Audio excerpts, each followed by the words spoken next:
ilahing awit mas tunamasi dam sekari bawono langgeng kakang Nurado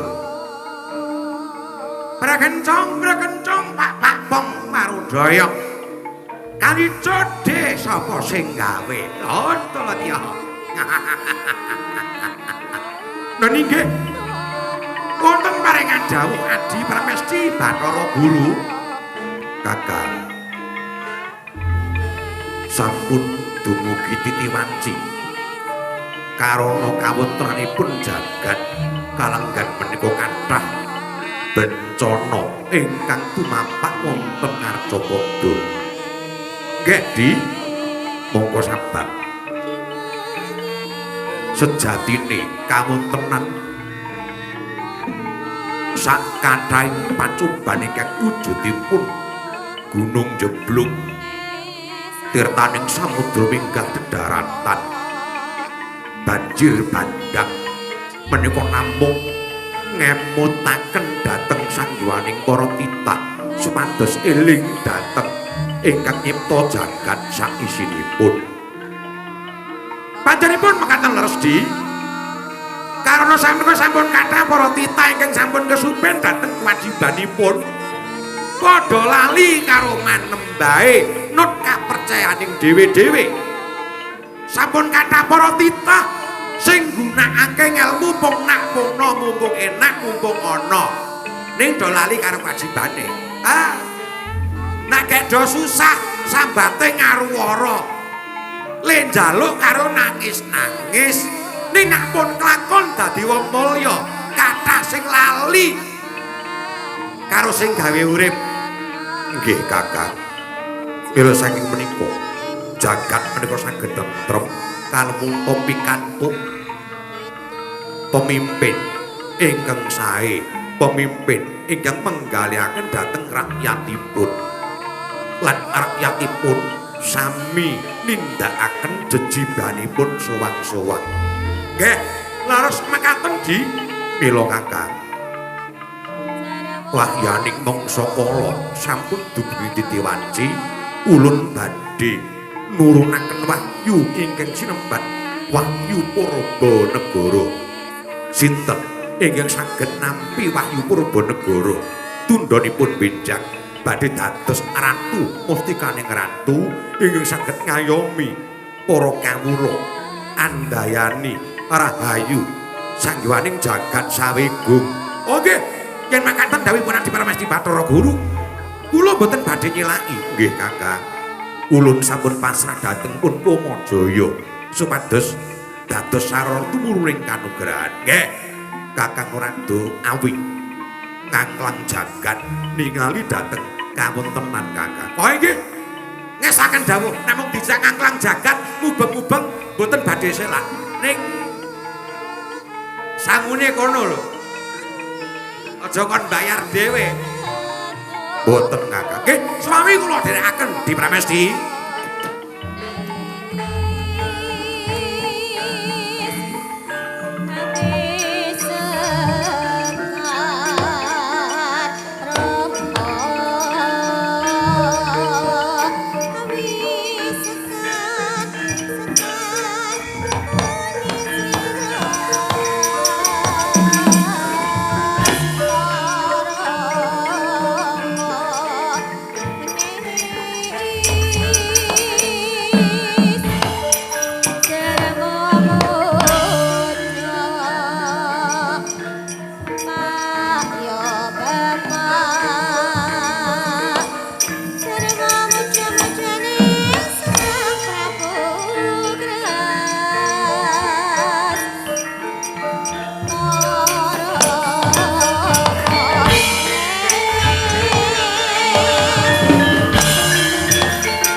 Oh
Sikrapala kang tumingal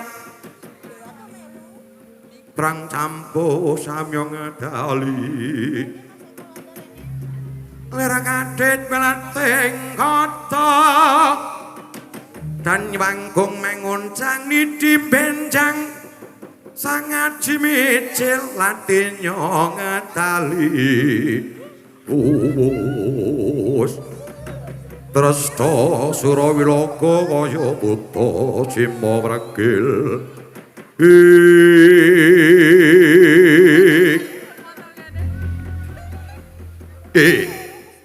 Yayi Prabu wonten marang adhawuh kok Prabu ndak timbali aja kaget sawetara prayogan ingkang dadi lungguhmu kula nek ngesaken dawuh tonggo wonten dawuh biluk wonten dawuh juragan tak awi ana ngarepanku kok nggih niki kok benten kali adatan mergane napa anggotane kurang genep napa wonten sing boten mangkat arang ya sasi rame iki do golek dhuwit dhewe kowe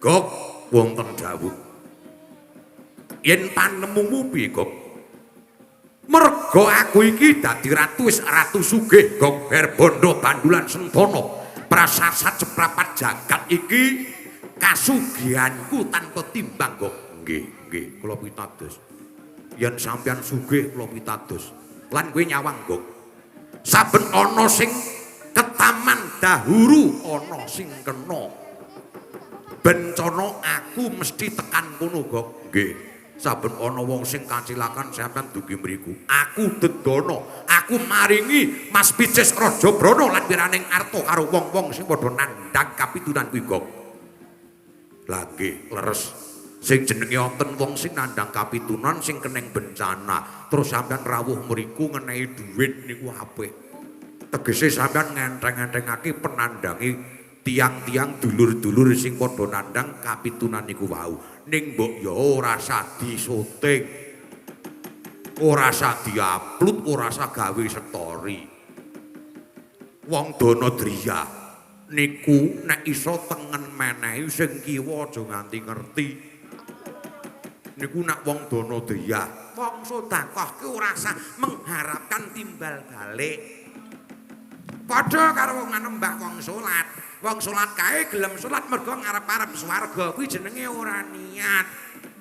Ling lakoni mergo pengarep-arepe munggah swarga ya ora karuan ngono. Mboten niku, ora kaya sampeyan. Saben-saben menehi, saben-saben dedana karo kanca niku kok rokok wae digawe story. niku jenenge sampean mboten ikhlas arep sampean menehi ning sampean mung kepengin pamer kali humuk ngoten lho ngono kok lha nggih nanging aku kepengin dadi mustikaning ratu kok dadi kabeh kabecikanku kasugihanku iki bakal tak dom-domke tak ketok-ketokke yen aku ki ratu sugih nggih kula ora maido ning wong sugih ku ora usah dipamer-pamer kaya sampean nuwun sewu niku ora apik kok nur aku kepengin dadi ratu ning aku kudu nggayuh wahyu kanalendran aku kudu nggayuh wahyu kanugrahan piye lho kandhanono mumpung jek sore soalnya mengko bengi mesti wis ora eneng sing dikandhani ngeten nggih kula tak matur wonten ngarsa sampeyan piye kok wahyu niku mboten mudhun amargi kathah lemenehi mboten wahyu niku ora bakal mudhun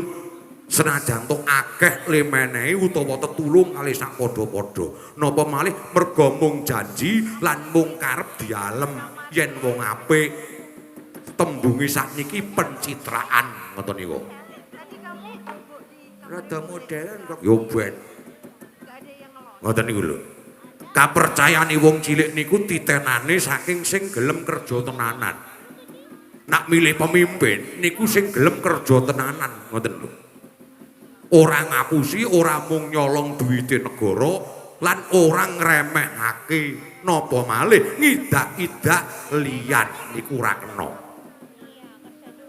sing kuat niku dudu sing paling banter suarane mboten sing paling akeh le dum-dum duit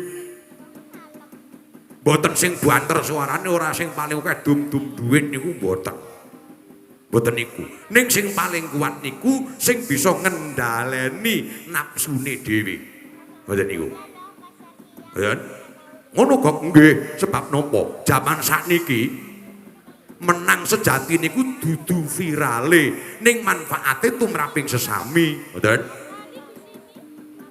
nilai manusia bukan dari tampilan dan pengakuan tapi dari integritas dan dampak nyata oh kak integritas iki apa kok sing cok nggo nulis raimu integritas kuwi tembung laku kudu padha oh tembung laku kudu padha jujur ora munafik ngono lho munafik ya apa ta munafik ora tulus lambene manis ning atine pahit ngono lho banter suarane tembung lan tumindake lari batine kuwi kudu cocok ngono lho ngono sakarepe dhewe terus ora loro raine kok loro raine iki tegese bermuka dua oh nek sing bermuka dua ki ketoke wong wedok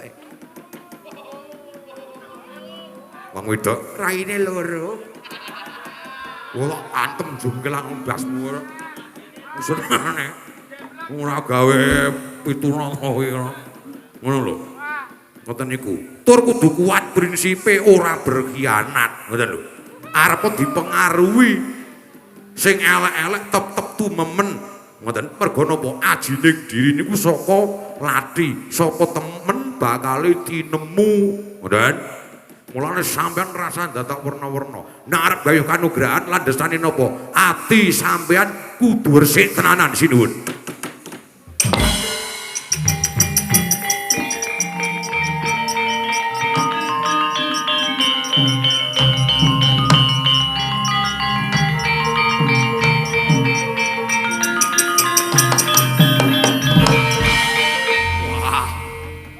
lawanan ucapmu wong saiki ku yen arep kondang kudu dadi wong sugih kok ora mungkin ya lho ya nek arep viral kudu dadi wong sugih iso mamerke apa-apa mobile apik klambine anyar HP-ne apik nek ming bendina dioyak-oyak bang plecet malah kur nyunggi kompor ndase kok rasa dadak kokan bebangar Yai wonten dawuh tetapke Wadyabala tak golekane wahyune ing saken dawuh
Hei ha hu ha ha we ha hu wa ha we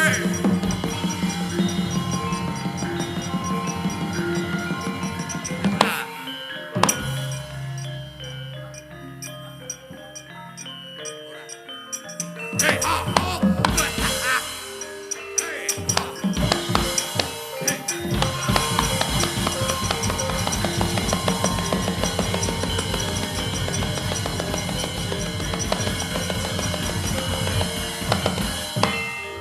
tepuk tangannya mana?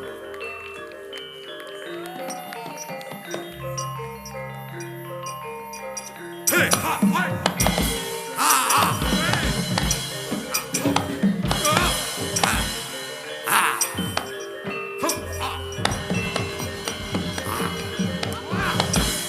weh negro hop ha wis ora salah negro iki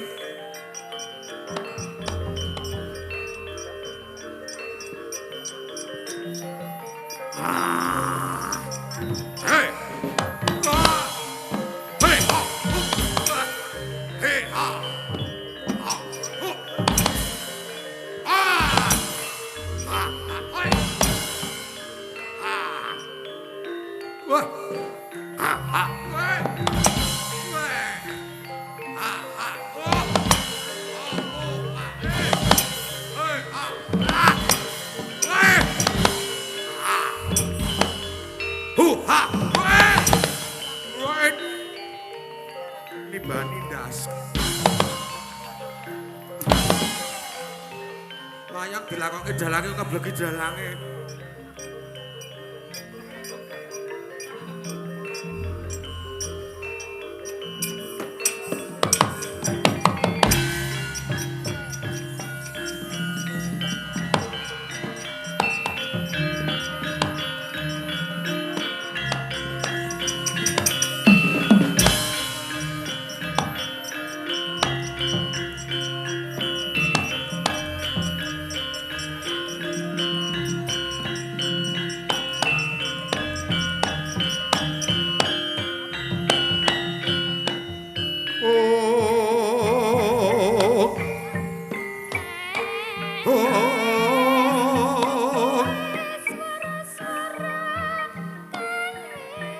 Yang langening dalang iwanak gelar pandamuncar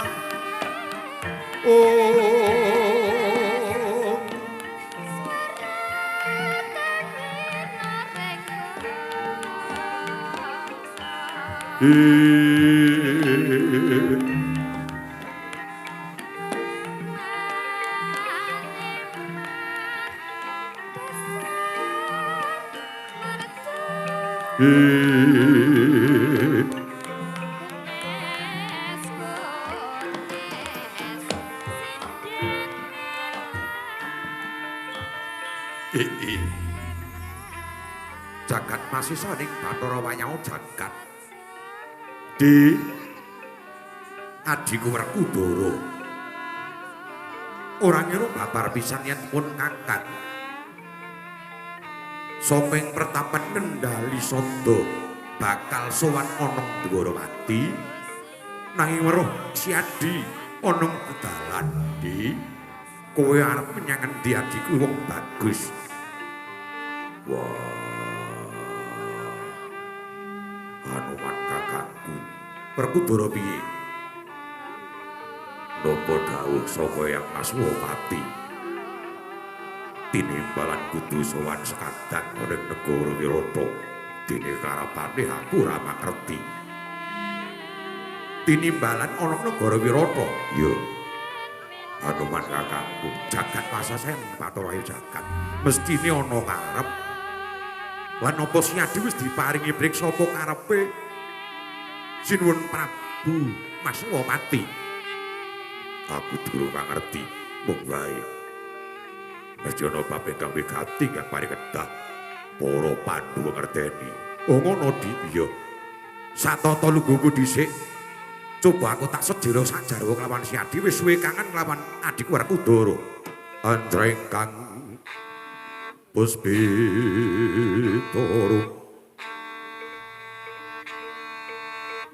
kati uping samiron ombre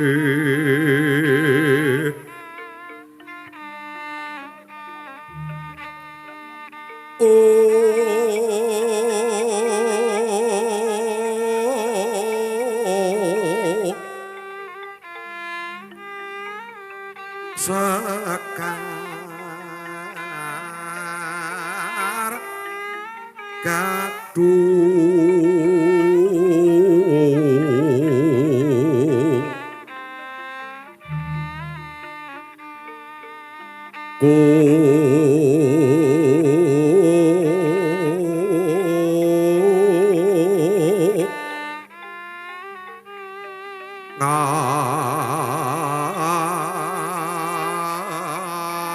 ngas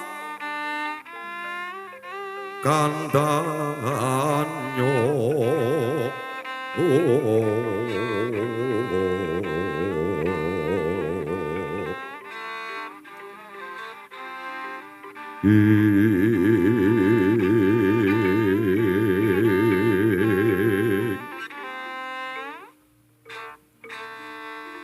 mawe araras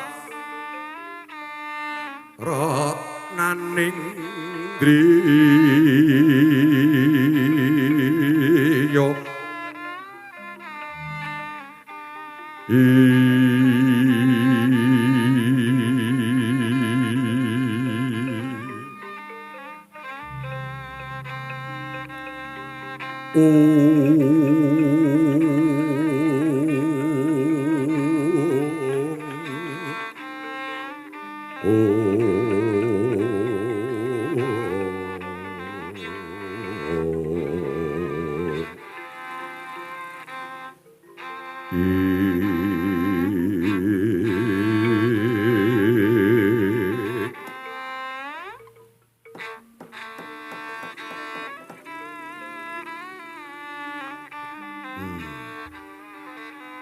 sawetara suwi pun Kakang lawan Siadi ora ketemu mumpung iki bisa sakejagong di pun Kakang njaluk wektu sedhela kanggo awan rembug lawan sira kanggo tamba kangen ya di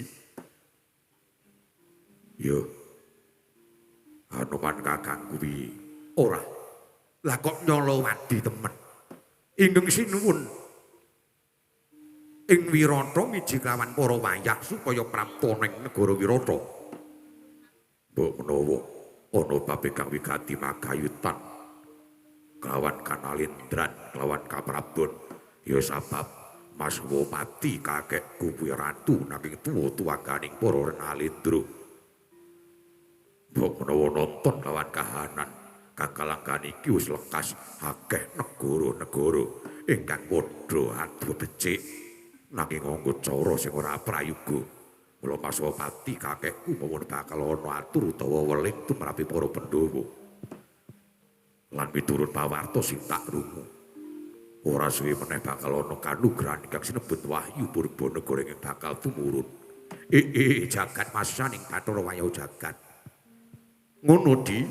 Iya. Ya. Pancen ingkang jenenge wahyu utawa kanugrahan kuwi akeh sing bakal ngayunake. Ning kuwi kabeh dudu patokan kanggo golek marame urip apa meneh kanggo golek wahyu. Kabeh sedya ingkang becik kuwi prayoga. Mangkono. Iya. Amarga wahyu kuwi mesti milih wong ingkang jujur. Dudu wong ingkang ngelak marang pangalembanane wong akeh Werkudara. Anupan kakangku yo. Nah, pirang-pirang bab kahanan negara sing jalari ora tentrem kuwi merga apa? Siji. Bab jaman rame. Sing dikarepke bab jaman rame kuwi kepiye? Ngene. Jaman saiki rame swara. Nanging sepi rasa. rame swara sepi rasa. Ya, Werkudara. Akeh sing pinter omong ning lali ngrungokake. Tegese ning jaman saiki apa meneh yen digathuke karo jaman anyar utawa tembunge mentereng jaman modern. Iya, jaman media sosial ngono kae lho Werkudara. Kabeh kepengin dirungokake, nanging sethithik ingkang gelem ngrungokake. Mongko ingkang bener kuwi pengarep utawa pemimpin sejati malah kudu serawung lan nekani utawa rawuh kanggo ngrungokake lan ngerteni sambate para kawula. Iya. Nah, ingkang angka 2 bab pangkat lan prejengane urip sing dikarepake. Bab pangkat lan prejengane urip kuwi sing kepiye? Sebab ngene Yayi, saiki derajat kerep diukur saka sandangan lan prejengan kang sarwa apik. Ben digumuni yen wong duwe. Lan diumumake yen wong sugih. Kala mangsa seneng pamer kasugihane, ora ketang sirahe mumet mergo kakean utang. Ngono. Iya.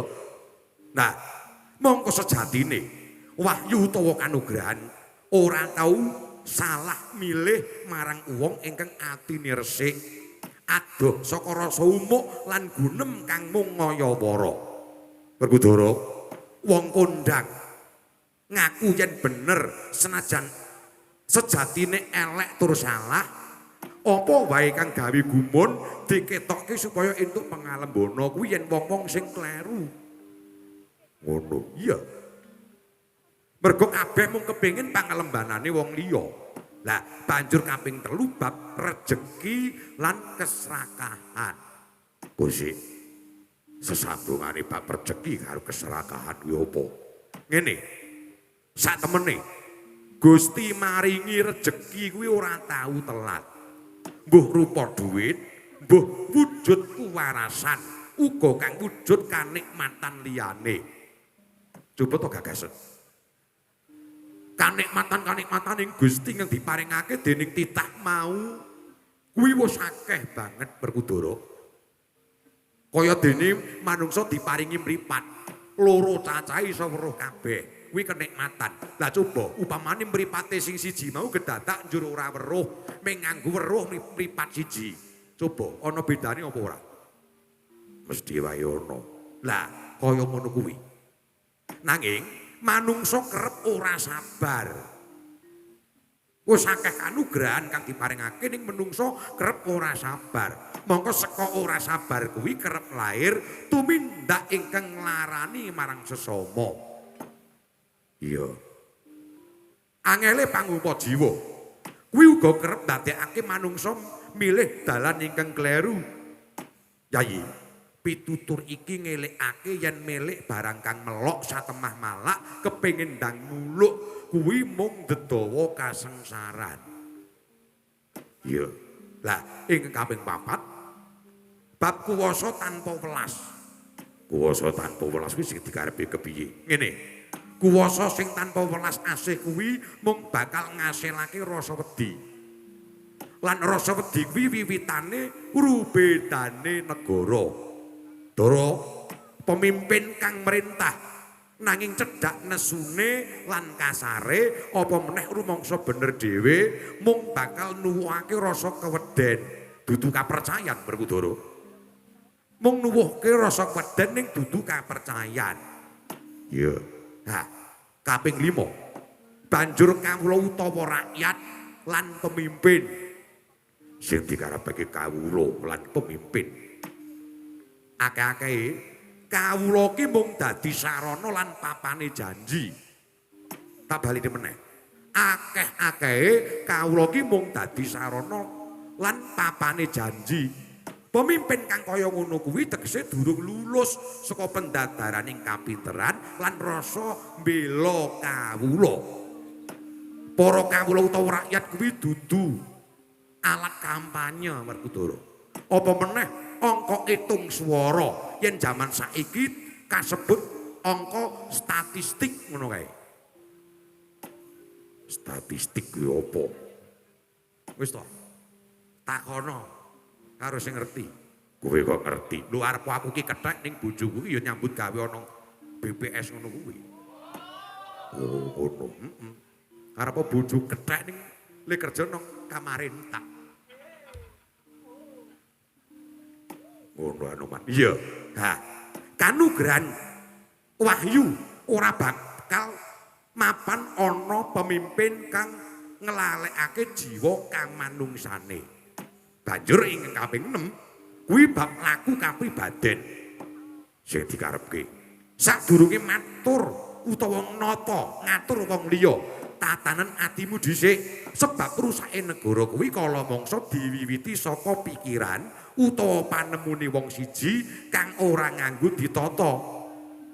Ana panemune wong siji kang salah ning iso gawe pengaruh lan gawe gegeran, gawe ontran-ontran nanging ora ngrampungi kang ditindakake kuwi mau kabeh.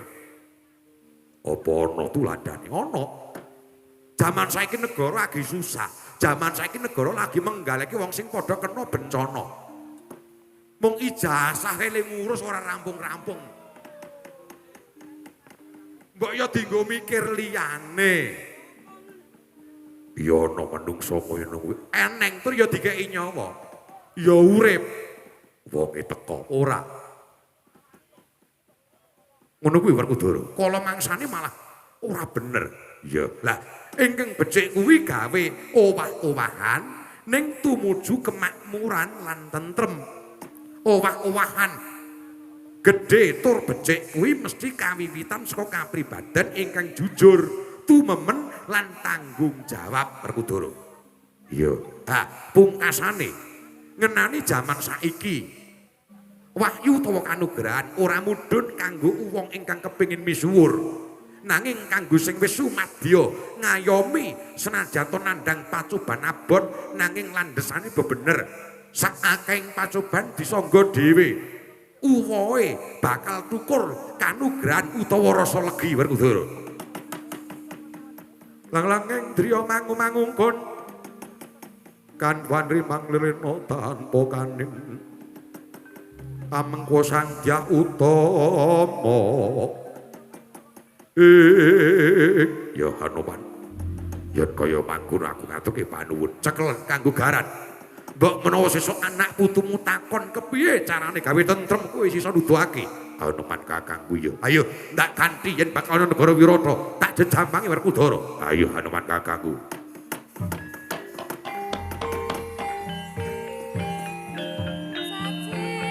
Bersat patoning sun dumiling aku ati anon sekar siki mancing ing taman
Lah mabur kowe ya.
Nyat langening kalang iwana gelar panda muncar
lahing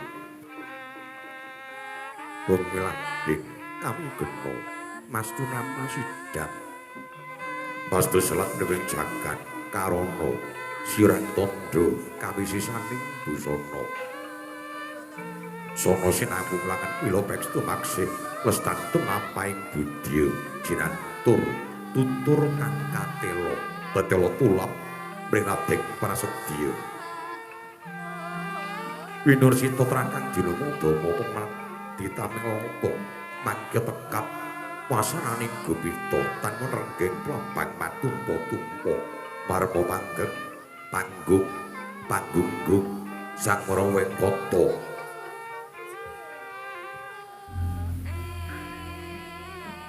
Surya wis mangrangsang wayah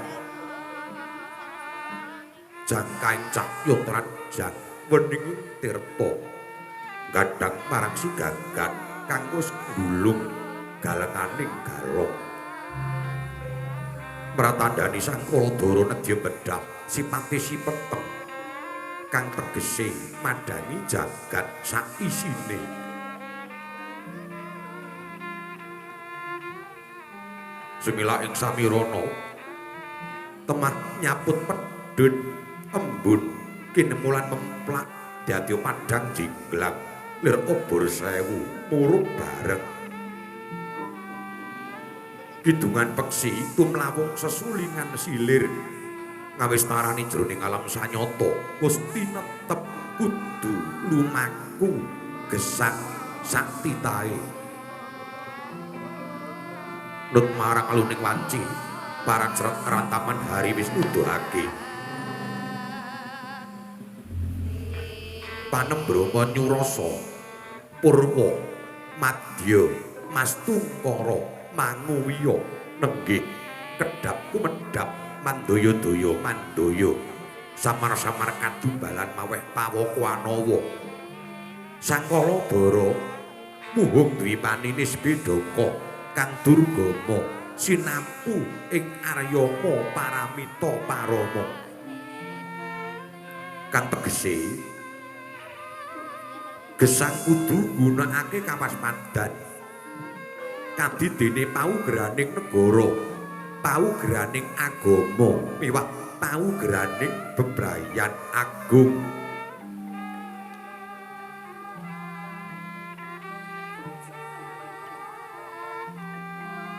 wayang dadi palumpi sabdaning para pujangga lamun to ateteken tekun bakal katekan kang sinedya wong goroh growah guru candala anenggih punika saluka wewarah kina ingkang ginedhong ing wayang purwa kinarya tuladha mbangun jiwa utama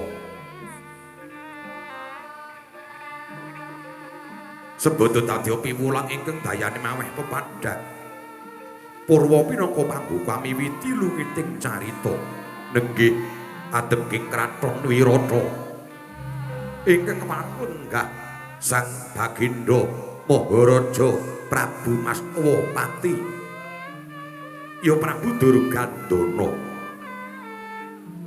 kepareng lenggah dinadhep sanggawaning para wayah ingkang paremangayen inggih nata ngamarta Prabu Utadewa nata dhuwur nganti Prabu Sri Bathara Kresna satringgil pawenang sang panenggak Pandhu Raden Werkudara sumawana sang panengah Raden Arjuna tan kantun Raden Kula mewah Raden Sadewa sawetawis tan wenten sabdani dupi mulat ingkang wayah samya pangarsa mangkono wijining sabda ingkang dereng kawiyos ing lisan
mangyo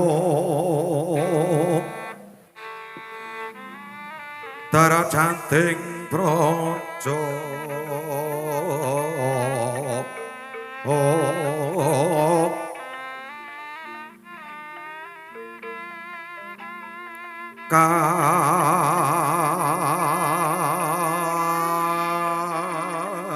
kamuryan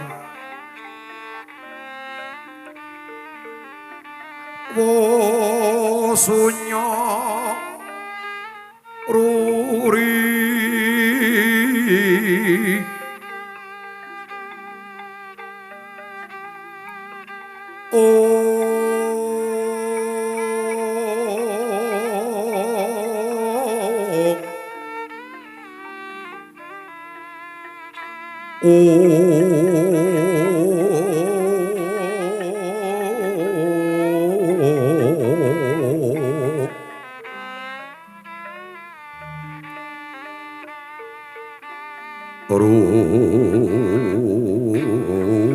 Rurah mangreh ing ukara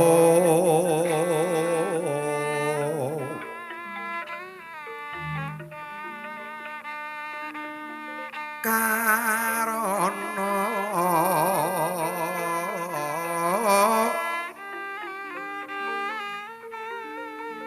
tanpa palupi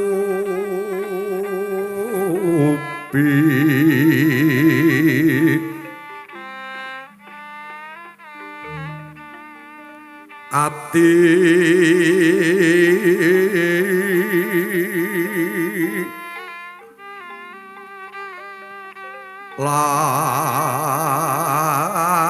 lar Silastuti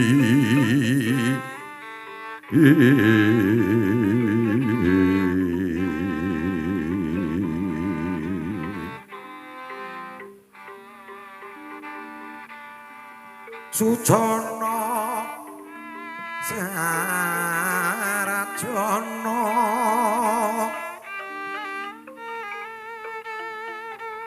kayu yuwun kala tida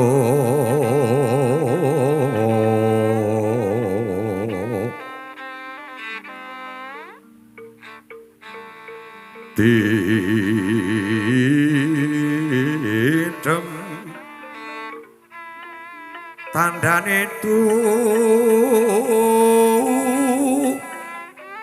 mati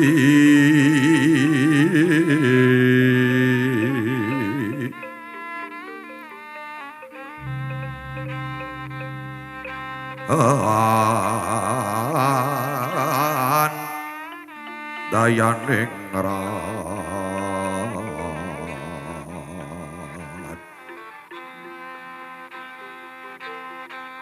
dening karuban urupeda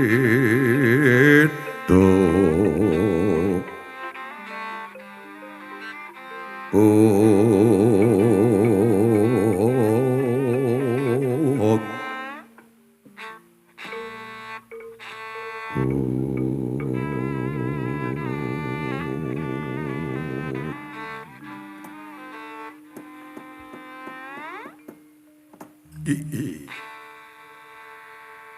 wasasyaning Bathara wayah jagat muga jawata tansah ngayomana klawan karahayon ingsun. Putu Prabu Puntadewa Raharja ingkang dadi praptanira putu kawula nuwun inggih Kanjeng Eyang nampi sing Bathara ingkang inanggung minantu ing Karaharjan. Kepareng ingkang wayah ngaturaken sungkeming pangabekti mugi kunjuk Eyang. Iya banget ing panarimu bisa gawe bombong tiasipun Eyang. Pangestunipun Eyang Tampanana putu inggih kapundi wenten mustaka Dayanana ing kasantosan. Putu Prabu Kresna padha Raharja. Iya. Nampi sing Bathara ingkang nanggung minantu ing Karaharjan Eyang. Kepareng kula ngaturaken sungkeming pangabekti mugi kunjuk Eyang. Ya ndak tampa bisa gawe bombong. Pangestunipun Eyang Tampanana. Kula pun dipinangka jejimat paripe sing adramanipun Kanjeng Eyang Maswapati. Putu Prabu Kresna ya. Werkudara. Putuku wong bagus, putuku wong jarot. Raharja pisowani ro kula. Wah.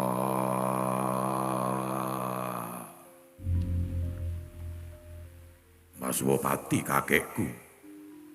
Entuk pamuji murawan walangan swiji apa suwanku.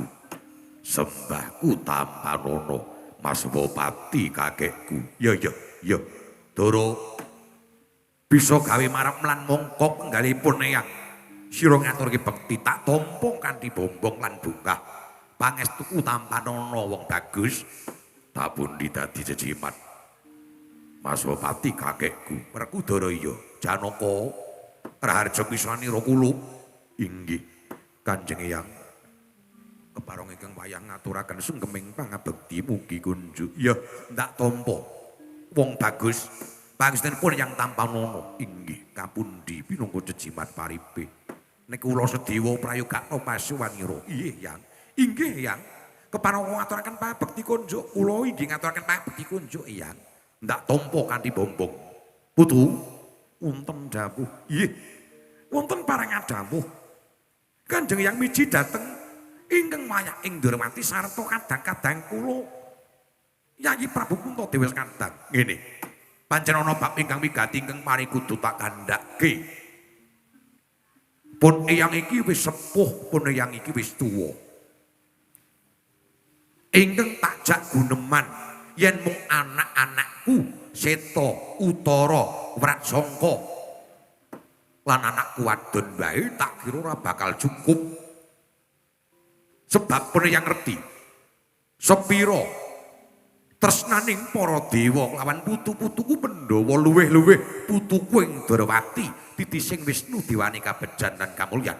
Mula ora bakal udar bundete rasa kalamun ta durung tak rembug sak pejagung lawan sira kabeh. Mula putu prayogakna tak tatani rasanipun Eyang tumuli tak kandhake wigatine. Inggih ngesaken dawuh. Inggih ngesaken dawuh ya. Leng-leng rambyan ingkang driya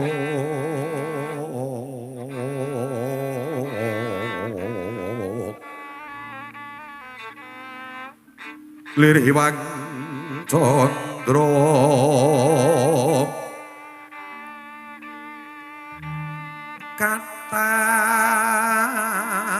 katawengan sumuk ing tias lirakatu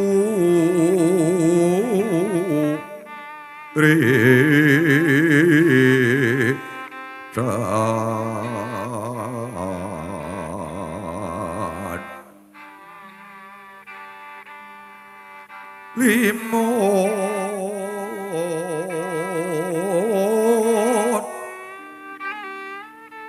kapyataning rujit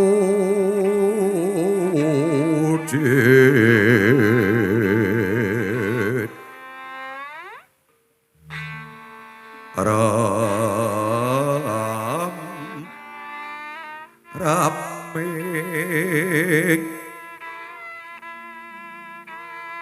driya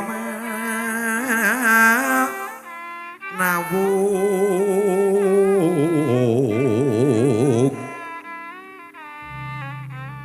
kakuwunging wangwi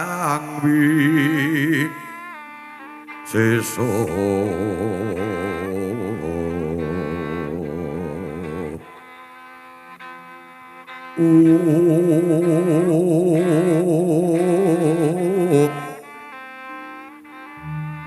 tanono kang kuciwaras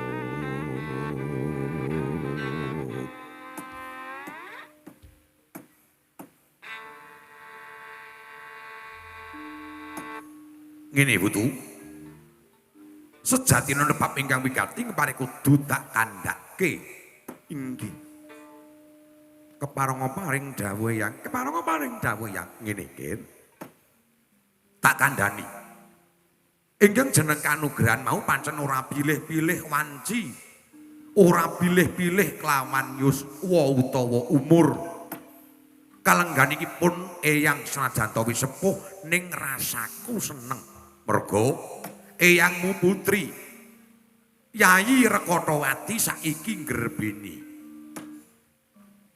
mangkaten inggih Eyang oh mangkaten Eyang ya wah aku arep duwe simbah meneh ya ora ngono kuwi wujude kanugrahan mung wae Kir ingkang dadi penggalipun Eyang karana eyangmu putri Yayi Dewi Rekotowati kuwi duwe panuwunan.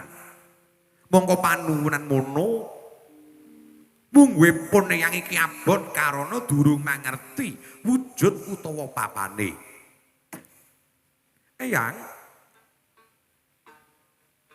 Putu Prabu Kresna piye? Yen kepareng kula mundhut pangandikanipun Kanjeng Eyang lajeng punapa dados kersanipun Kanjeng Eyang? Eyangmu putri Yayi Dewi Rekotowati kuwi ngidam nanging kok pangidame kepengin cundhuk kembang Purbanegara. Nah, iki Kir. Yen lamake wong kang ngidam kuwi sak ora-orane ya rujakan utawa wujute dedaharan sing mirasa lan liya-liyane. Lah iki ana ngidam kok njaluk cundhuk kembang ora coba. Mongko yen ngomong kembang sak lamake tak kira Wirata kene ora bakal ana kurange. Mung sing diarani kudu kembang Purbanegara. Mongko pon yang durung ngerti. Iya. Mekaten yang. Iya. Mongko Ger. Wong urip ana Ngarcapada kuwi mung cacahe 3. Lair teteping kewajiban banjur mati. Nah, dene lair Iwang Mahanasa nitahake manungsa mono mesti duweni karsa. Dene kasane Hyang Agung ingkang kudu ditindakake dening titahe mau. Banjur teteping kewajiban. Urip ana ing alam padang duwe kewajiban ingkang mangka, ingkang jeneng kewajiban mau ora bisa disulihake menyang wong liya. Dadi sing jeneng wong urip wis sangguh nglakoni darmaning urip kudu tetep marang sesanggemane dhewe-dhewe. Abot enteng bejo cilaka mono rasaning penandang sajroning kewajiban. Nah, mongko pone yang iku uga netepi kelawan kewajiban. Merga pone yang iki duwe bojo, bojone ngidam kudu dituruti. Mongko iki dadi kewajibanipun yang gelem dilakoni ora gelem ya kudu tetep dilakoni. Merga wis kebacut kelakon.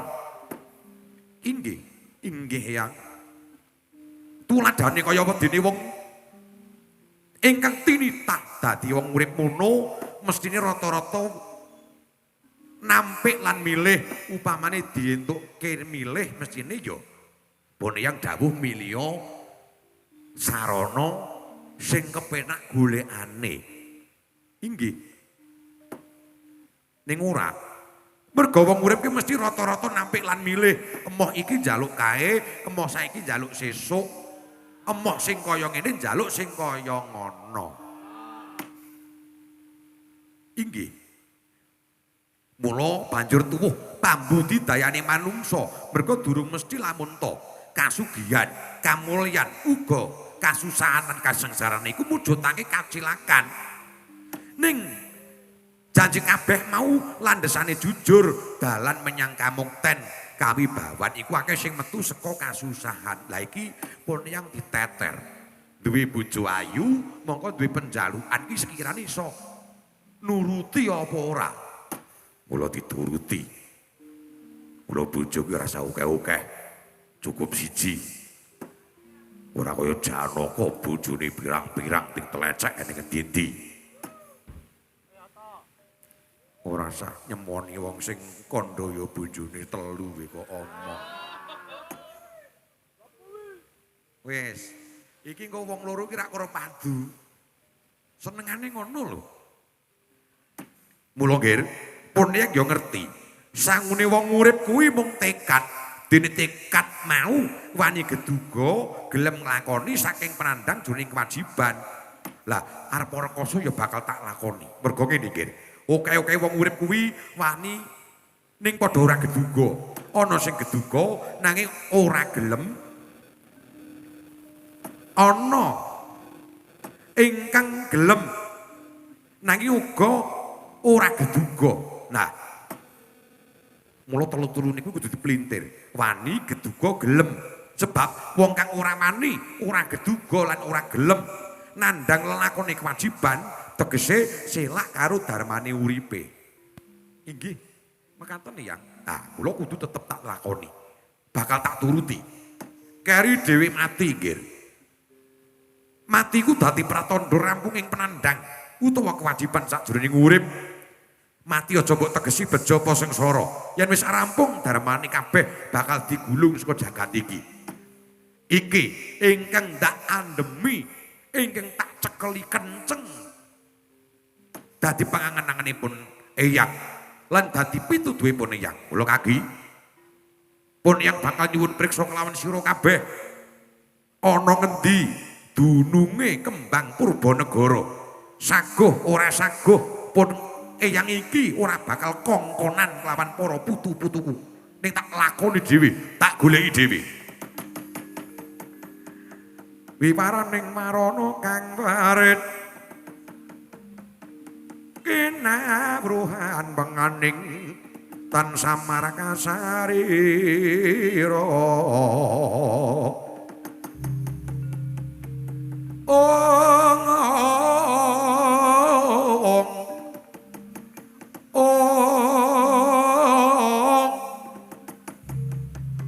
Ayuning luyut yetna ora kewraning mesti mangkono kang mas kita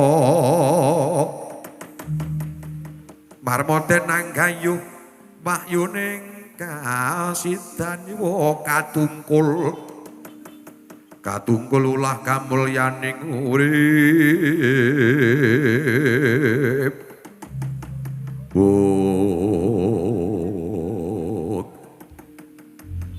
Kanjeng Hyang sampun ngantos paduka jengkar saking palenggan. Gina menapa paduka kagungan putra mayah ingkang samangke sagah sabiyantu dhateng sedyanipun Kanjeng Hyang. Inggih, Hyang. Paduka Kanjeng Hyang menika nalindra kung binatara ingkang mengkoni sanggewaning para kawula kathah. Mongko kula tingali negari Wirata menika sawekinging bebendu, sawekinging pacoban. Para kawula-kawula ing kathah ingkang sami saweg prihatos raosipun. Mula sampun ngantos Kanjeng Hyang jengkar sadaya menika pamundhutipun Hyang Putri Eyang Ratu Rakatawati. Banjur kersane Putu Prabu piye? Janaka wonten dawuh. Tak kira rasan dadak pun Kakang baleni Kanjeng Hyang Putri ngersakake tecunduk wahyu kembang Purbanegara. Mara gage golek ana lajeng wonten pundi? Takono Kakang Semar Badranaya ampirana inggih saken dawuh. Kanjeng Hyang kula nyuwun pamit nuhuni dawuh paduka Kanjeng Hyang lan Koko Prabu Sri Bathara Kresna. Janaka, yen pancen kelakon mboyong kembar Purbanegara, apa ingkang bakal mbok jaluk ndak turuti nggih cah bagus ngestaken dawuh Hyang.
Jagat masisaning Bathara Wayah jagat ndak tampa putu Prabu kabeh bisa ngeguhake kabeh dadi panuwunipun Hyang. Inggih Kanjeng Hyang, inggih Hyang.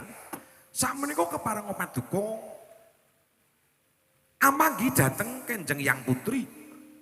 Sampun ngantos gelo ingkang dados manahipun sedaya para putra wayah sagah ngupayakaken dhateng panuwunanipun inggih menika Sekar Purbanegara. Ya putu Prabu tak trima. Tak trima saketara katrema ana negara Wirata. Inggih, misaken dawuh. Inggih, misaken dawuh. Werkudara. Wah. Mas Bupati kakekku apa? Mangsa borok sira gawe katentreman ana ing negara Wirata. Ya tak estokke dawuhmu, Mas Bupati kakekku. Mara gagitemonana eyangmu Seta Uturana Parat Sangka bareng-bareng jaga lawan kawidatan. Ya, Mas Bupati kakekku. Mangkono nggih, ayo. Ndak kanthi mancing kedaton. Oh, to. Purna sabdane Sang Nata, astuning kalih arsa mundur kedaton jelek saking palenggan. Ustatan baleni lawan sabdane.